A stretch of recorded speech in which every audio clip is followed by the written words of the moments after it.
Hello, everyone. This is Aunt Fernita. Today's story is called You Did It For Me. The memory verse is from Matthew chapter 25, verse 40. It says, "Whatever you did for the least of these brothers of mine, you did it for me." The message is, taking care of those in need is like taking care of Jesus. Dad wheeled the lawnmower out of the garage. "Go get the rake and the broom," he called to Matt. "What's up?" Matt asked. "Why are you taking the lawnmower away?" "I just found out that Mr. Hoyt is going into the hospital for surgery. So let's go over and mow his lawn. That'll be one less thing for Mrs. Hoyt to worry about while her husband is recovering," Dad said. What do you think? Is that something Jesus would do? Jesus sat on the soft, green grass of the hillside. The breeze ruffled his hair, and he smiled as a butterfly danced through the air. It swooped close to his knees and then sailed away. The disciples shifted to more comfortable positions on the grass. It had been a wonderful day. Jesus had taught them many things, and they never got tired of listening to him. They watched Jesus sitting quietly. They knew he had more stories to tell. They waited. Jesus took a deep breath. He had something very important to say. He wanted to say it just right, so the disciples would always remember it. "When the Son of Man comes as King with all of the angels," Jesus began, "he will sit upon the royal throne. All the people of the world will stand before him. Then he will separate them into two groups, just as a shepherd separates his goats from his sheep." The disciples nodded. They knew very well how shepherds separated their animals. They had seen it many times. "The king will put the righteous people on his right side," Jesus went on. "The righteous people are his sheep. He will put the unrighteous people, the goats, on his left side. And then the king will turn and smile to say those on his right hand.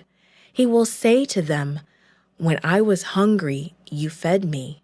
When I was thirsty, you gave me a cool drink.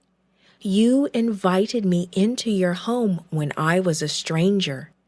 You gave me clothes when I needed them. When I was sick, you took care of me. You visited me in prison. And now I want to thank you and give you the kingdom that has been prepared for you since the creation of the world." Jesus stopped for a minute. The disciples leaned forward. Everyone was listening. He went on, "The righteous people will look wonderingly at the king and ask, 'When did we ever see you hungry or thirsty? When did we invite you into our homes? When did we give you clothes or visit you in prison?' And," Jesus said, "the king will answer them, 'Whenever you did one of those things for the least important person, you were doing it for me.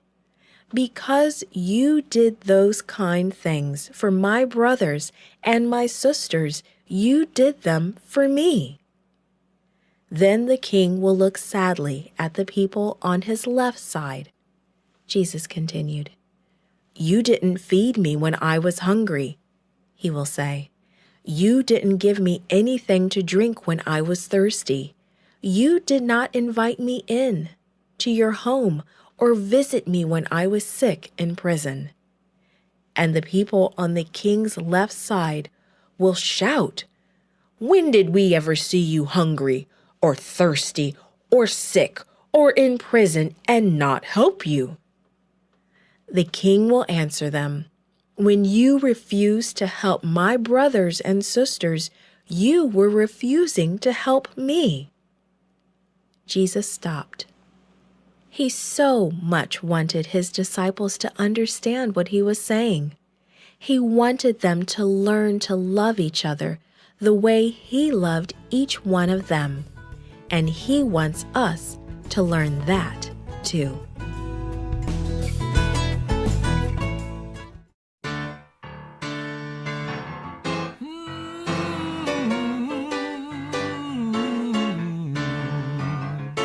He's got the whole world in his hands. He's got the whole world in his hands. He's got the whole world in his hands. He's got the whole world in his hands.